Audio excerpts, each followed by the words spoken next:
নমস্কার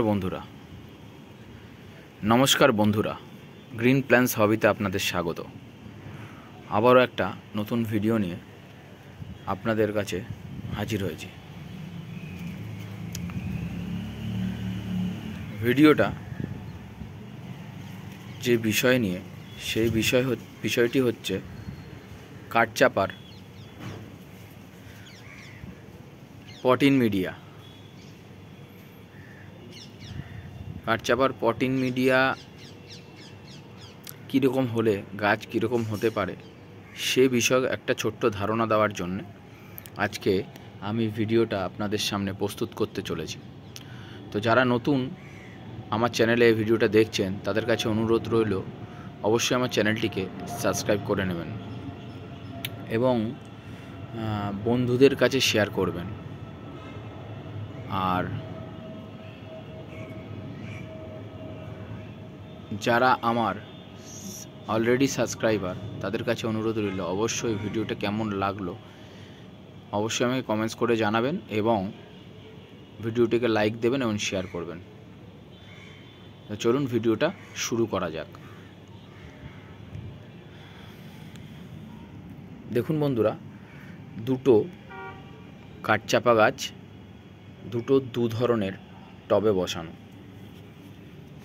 একটি টবের পট-ইন মিডিয়া হলো, একটি টবের মিডিয়াটা রয়েছে সেটা হচ্ছে সিন্ডার এবং ভার্মিকম্পোস্ট দিয়ে তৈরি করা একটি মিডিয়া, যেটির গাছটি একটু ডুয়ার বেটে ধরনের হয়েছে।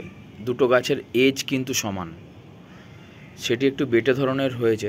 গাছের বৃদ্ধিটাও একটু কম, আপনারা দেখতেই পাচ্ছেন আপনাদের একদম চোখের সামনে গাছের বৃদ্ধিটা কিন্তু কম। এই গাছের তুলনায় এই গাছটির কিন্তু বৃদ্ধিটা কম। আর যেই গাছটির বৃদ্ধিটা বেশি তার মিডিয়াটা দেখুন, এটা সয়েল, বালি, মাটি এবং ভার্মিকম্পোস্ট মিশ্রিত একটি মিডিয়া। সেই মিডিয়াতে দেখুন গাছটি গ্রোথ দেখুন, যেমনি সুন্দর গ্রোথ গাছটির, সেমনি গাছের বডিটি মোটা হয়েছে এই গাছটির তুলনায়। তো বন্ধুরা, তো আমার আপাতত দৃষ্টিতে যখন প্রথম আমি এই গাছ দুটির ভিডিও দিয়েছিলাম, আমার চ্যানেলে আছে, দু ধরনের মিডিয়াতে বসিয়েছিলাম এবং আপনাদের বলেছিলাম যে এটি একটি পরীক্ষা করে দেখব কোন মিডিয়াতে গাছ কীরকম হয়। তো সাধারণত আমি দেখেছি যারা বেশ সিন্ডারে গাছ করতে পছন্দ করেন, অনেক লোকই দেখেছি তারা কাঠচাপা গাছকে আপনারা সিন্ডারের মধ্যে রোপণ করেছেন, ভার্মিকম্পোস্ট আর সিন্ডার মিশিয়ে। কিন্তু আমি সাধারণত সেই জিনিসটা করি না। তার কারণ হচ্ছে আপনাদের রেজাল্ট চোখের সামনে। গাছকে হেলদি এবং আরও ভালো করতে হলে তাহলে এই মিডিয়াতে আপনাকে বসাতে হবে বালি, মাটি এবং ভার্মিকম্পোস্ট। বালিটা দিতে হবে তার কারণ মিডিয়াটা যেন এত ওয়েল ড্রেন হয়, সেই কারণে বালিটা মিশানো।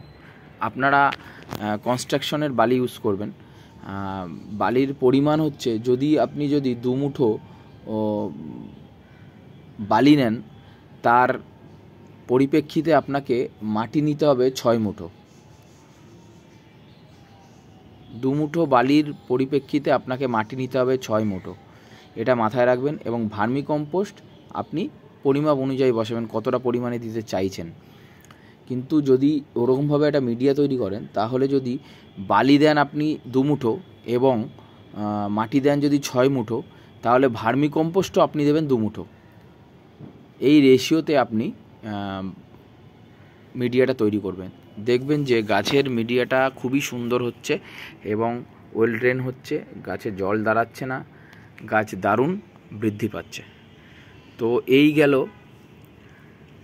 আমার মিডিয়ার সম্পর্কে।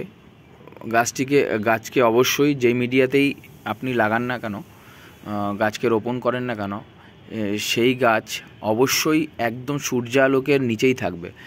কোনো রকম ছায়া অঞ্চলে কাঠচাপা গাছ হয় না, একদম সূর্যালোকে 6 থেকে 7 ঘন্টা 8 ঘন্টা যতটাই হোক না কেন রোদ যেন পায়।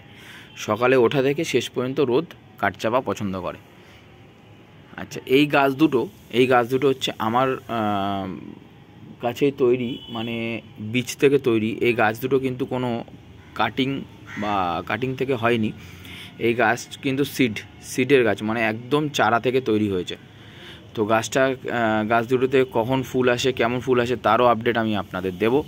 তো আজকে জাস্ট একটু মিডিয়াটার বিষয় আপনাদের বললাম, সেই কারণে এই ভিডিওটা করলাম। তো অবশ্যই ভালো লাগলে শেয়ার করবেন এবং লাইক দেবেন।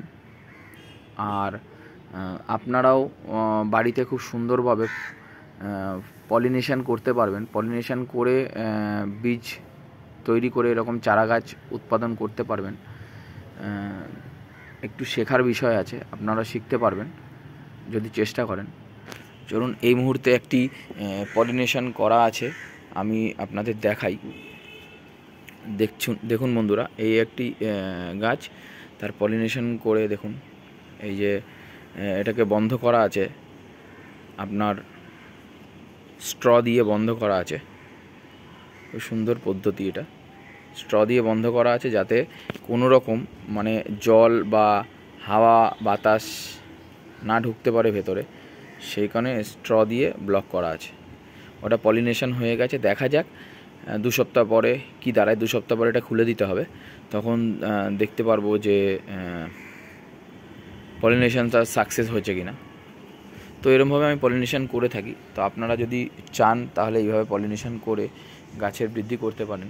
পলিনেশনের মাধ্যমে যদি আপনারা গাছ তৈরি করেন তাহলে বিভিন্ন ধরনের কালারের ফুলের গাছ আপনারা তৈরি করতে পারবেন। বাকি এইসব বিষয়ে কথাবার্তা অন্য ভিডিওতে আমি বলবো। পলিনেশন নিয়ে একটি ভিডিও আসবে। তো আজকের ভিডিও এই পর্যন্তই, ভিডিওটা আর বড় করলাম না। তো যদি ভিডিওটা ভালো লেগে থাকে অবশ্যই লাইক দেবেন এবং কমেন্টস অবশ্যই করবেন, আর শেয়ার করবেন, আর আমার চ্যানেলটিকে সাবস্ক্রাইব করবেন। ধন্যবাদ।